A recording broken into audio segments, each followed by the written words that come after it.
Samantha was a little ashamed at her next thought.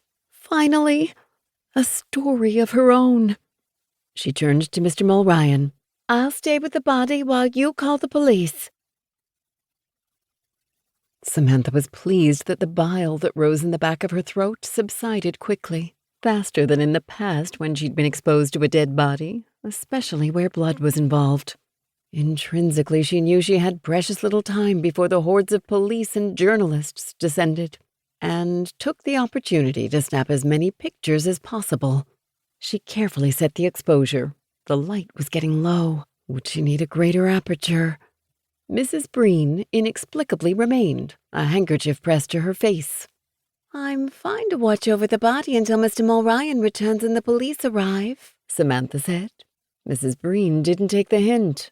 "I find the whole concept of death fascinating," she said, her handkerchief out like a flag. "One second you're alive, and bam, the next you're talking to St. Peter at the pearly gates."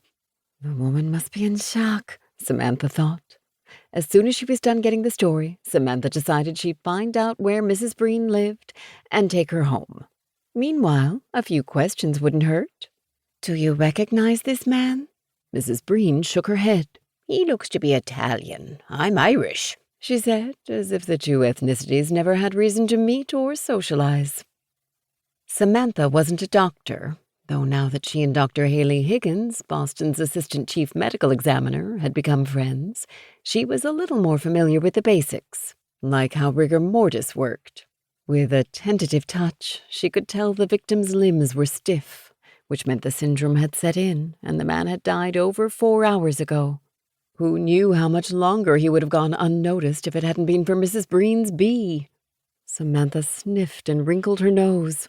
With this streak of warm weather, someone would have smelled him soon enough. Mr. Mulryan returned, puffing from his jog to his office telephone and back. "The police are on their way." Recognizing her window for snapping photos had closed, Samantha put the lens cap on the camera. She carefully stowed it in its leather case and tightened down the strap to keep the expensive piece of equipment from sliding out. "What's going on, Mr. Mulryan?" A shrill female voice reached them from the other side of the hedge. Mr. Mulryan went into action, turning his back to the dead man as a shield. "It's nothing, Mrs. Jones. Go on inside. Lovely things available to purchase, and such a good cause." Mr. Mulryan's gaze rested on Mrs. Breen. "Shall we find Mr. Breen?" "I suppose," the lady sniffed. "There's not much I can do for this poor fella." A bug-eyed Ford police cruiser screeched to a stop. A uniformed policeman and a pinch-faced detective in civilian clothes stepped out of the boxy machine and slammed the doors. Mr. Mulryan approached and said a few words Samantha couldn't hear before he took Mrs. Breen inside. Samantha recognized both men and smiled at the sight of the younger one, Officer Tom Bell. She and Tom had become acquainted through a mishap at an illegal speakeasy. He'd been on an undercover mission, and she was hot on a story. When she'd saved his life, he'd become her police contact.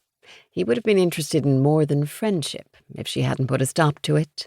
Tom was an agreeable man with attractive features, a fellow who lived by the book, which Samantha admired, but it wasn't a philosophy she could always abide by in her profession. Plus, there was Seth. There was always Seth. "Hello, Tom," she said. His eyes widened in surprise. "Samantha, what are you doing here already?" Tom would have expected her to show up with the flock of journalists sure to be screeching to the curb any minute. Samantha wasn't the only one with a police contact.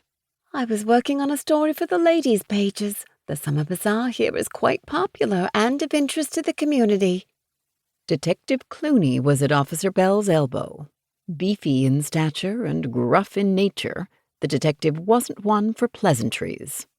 Another cruiser pulled up behind the first one, and an officer with a camera approached with long, relaxed strides. After a quick greeting, he took photographs in the same manner Samantha had earlier. She made sure to keep her camera strapped over her shoulder and pushed toward her back.